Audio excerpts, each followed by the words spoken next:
এবং আজকে আমরা দেখব কিভাবে ভয়েস কমান্ডের সাহায্যে খুব দ্রুততার সাথে টাইপিং করা যায় বা লেখা যায়। কিবোর্ড থেকে সাধারণত আমরা টাইপিং করে থাকি এবং সেটি টাইপিং করাটা অনেক বেশি কষ্টের হয়, আর যদি সেটা বাংলায় হয়ে থাকে তাহলে তো আর কোনো কথাই নেই। তো আমরা আজকে ভয়েস কমান্ড ব্যবহার করব এবং ভয়েস কমান্ড ব্যবহার করে খুব দ্রুত টাইপিং করব। আর এই কাজটি করার জন্য আপনাদেরকে অবশ্যই ইন্টারনেট কানেক্ট দিয়ে কম্পিউটারে আপনাদেরকে ইমেল আইডি লগ ইন করে রাখতে হবে। ইমেল আইডি ছাড়া অথবা ইমেল আইডি লগ ইন করা ছাড়া আপনারা এই কাজটি করতে পারবেন না। আর এই কাজটি করার জন্য আমাদেরকে শুধুমাত্র ভয়েসে আমরা যা বলবো তাই আমাদের এখানে লেখা হয়ে যাবে, আমাদেরকে টাইপ করতে হবে না। তো এই টাইপিং স্পিড অনেক বেশি। আপনারা যদি খুব দ্রুত কথা বলেন সেক্ষেত্রেও এটি খুব দ্রুত ক্যাপচার করে ফেলে। খুব দ্রুত কথা বলেও আমরা এখানে টাইপিং করতে পারবো। আবার যদি কেউ আস্তেও কথা বলেন, ধীরে কথা বলেও সেটা আমাদের এখানে চলে আসবে। তো এই কাজটি কিভাবে করতে হবে এইটা দেখার জন্য আপনাদেরকে প্রথম থেকে শেষ পর্যন্ত ভিডিওটি দেখতে হবে। তার আগে বলে রাখি, আপনারা যারা আমার চ্যানেলটি প্রথম দেখছেন অবশ্যই সাবস্ক্রাইব করে পাশে থাকা বেল আইকনটি ক্লিক করে রাখবেন। আর যারা অলরেডি সাবস্ক্রাইব করেছেন তাদেরকে অনেক অনেক ধন্যবাদ। আর কারো কোথাও বুঝতে সমস্যা হলে অবশ্যই কমেন্ট করবেন, আমি প্রত্যেকটি কমেন্টের উত্তর দিই, সেই ক্ষেত্রে কমেন্ট করতে একদমই ভুলবেন না। তো শুরু করছি আজকের টিউটোরিয়ালটি।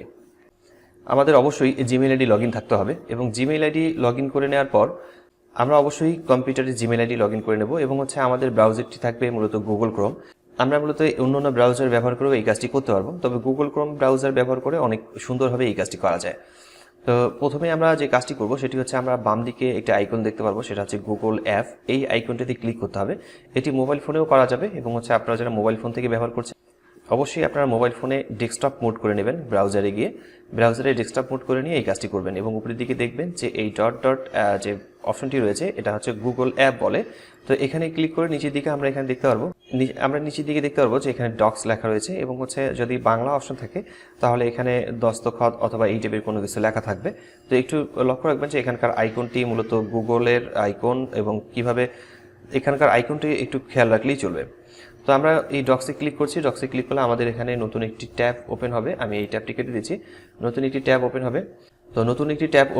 তো এখান থেকে আমরা বেশ কয়েকটি অপশনও এখানে দেখতে পাচ্ছি যে ব্ল্যাঙ্ক অপশন রয়েছে। তো এখান থেকে আমরা মূলত কাজ করব ব্ল্যাঙ্ক লেখাতে ক্লিক করব, ব্ল্যাঙ্ক পেজে ক্লিক করব। আর যেহেতু ইন্টারনেট কানেকশন থাকতে হবে, একটু সময় নিতে পারে, ইন্টারনেটের স্পিডের উপরে এটা ডিপেন্ড করবে। তো আমরা এখন এটা ওপেন করেছি।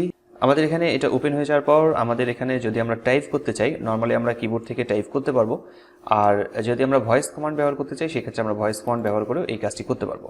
তো ভয়েস কমান্ড ব্যবহার করার জন্য আমরা প্রথমের দিকে এখানে টুলস রয়েছে, আমরা প্রথমে টুলসে ক্লিক করব। টুলসে ক্লিক করার পর নিচের দিকে ভয়েস টাইপিং নামে একটি অপশন রয়েছে। আমরা এই ভয়েস টাইপিংয়ে ক্লিক করলে আমাদের এখানে বাম দিকে একটি মাইক্রোফোনের আইকন আসবে এবং এই আইকনটিতে উপরের দিকে লেখা রয়েছে ইংলিশ ইউএস। আমরা এখানে ক্লিক করে এর ল্যাঙ্গুয়েজটাকে চেঞ্জ করব বাংলা।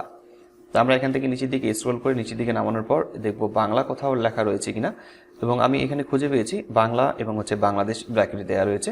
আমি বাংলা এবং বাংলাদেশ এখানে সিলেক্ট করছি। সিলেক্ট করার পর ভয়েস কমান্ড আমরা যদি এখানে ক্লিক করি তাহলে এর ভয়েস নেওয়া শুরু করবে। তো কম্পিউটারে যারা ব্যবহার করছেন অবশ্যই মাইক্রোফোন ব্যবহার করবেন, আর যারা ল্যাপটপ অথবা মোবাইল ফোনে ব্যবহার করতে চান আপনাদের সেই ক্ষেত্রে মাইক্রোফোন ব্যবহার না করলেও চলবে। তো আমি এখানে ক্লিক করছি। এখানে ক্লিক করার পর আমরা দেখতে পারবো যে আমরা মুখে যা বলছি ঠিক তাই এখানে টাইপ হয়ে যাচ্ছে। তবে এখানে সবচেয়ে বড় একটি সমস্যার মধ্যে পড়তে হবে, সেটি হচ্ছে দাড়ি এবং কমা ব্যবহার করার সময়। এরকম সমস্যা হয়ে গেলে আমরা এই লেখাগুলোকে কপি করে নেব এবং মাইক্রোসফট ওয়ার্ড প্রোগ্রামটিতে গিয়ে সেখানে আমরা এডিট করে নেব। ঠিক এভাবে আমরা খুব দ্রুত টাইপিং করতে পারি। যদি আপনার কাছে অনেকগুলো শিট থাকে আর সেগুলোকে টাইপিং করার মতো অনেক সময় দরকার হয়, সেক্ষেত্রে আপনারা এই ভয়েস কমান্ড ব্যবহার করে টাইপিং করে নিয়ে সময় বাঁচাতে পারেন। তো মাইক্রোসফট ওয়ার্ডের কিন্তু বিকল্প নেই, এভাবে টাইপ করাও এভাবেও আমরা টাইপ করতে পারবো এবং মাইক্রোসফট ওয়ার্ড প্রোগ্রামটিতেও আমরা টাইপিংয়ের কাজগুলো করতে পারবো। তবে মাইক্রোসফট ওয়ার্ড থেকে টাইপ করাটাই সবচেয়ে বেশি ভালো। আর এখান থেকে ভয়েস কমান্ড ব্যবহার করে আপনারা টাইপ করতে পারবেন আপনাদের সময় বাঁচানোর জন্য। তো আপনাদের এই টিউটোরিয়ালটি কেমন লেগেছে আপনারা কমেন্ট করে জানাবেন। আমি প্রত্যেকটি কমেন্টসের উত্তর দিই, সেক্ষেত্রে একটু ভুলবেন না আপনাদের কমেন্টস করতে। আর আপনারা যারা আমার চ্যানেলটি প্রথম দেখছেন অবশ্যই সাবস্ক্রাইব করে পাশে থাকা বেল আইকনটিতে ক্লিক করে রাখবেন পরবর্তী ভিডিওর নোটিফিকেশন পাওয়ার জন্য। তো দেখা হচ্ছে পরবর্তীতে নতুন কোনো টিউটোরিয়ালে। ততক্ষণ পর্যন্ত সবাই ভালো থাকবেন, সুস্থ থাকবেন। ধন্যবাদ সবাইকে। খোদা হাফেজ। আমি যতগুলো কথা বলেছি সবগুলোই মূলত এখানে টাইপিং হচ্ছে।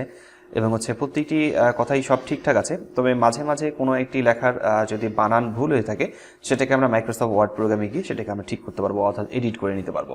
তো আমি এখানে ভয়েস কমান্ড অফ করে দেবো, এখানে ক্লিক করে ভয়েস কমান্ড অফ করতে হবে। ভয়েস কমান্ড আমি এখানে অফ করেছি এবং হচ্ছে মাইক্রোসফট ওয়ার্ড প্রোগ্রাম আমি এখানে চালু করে নেব।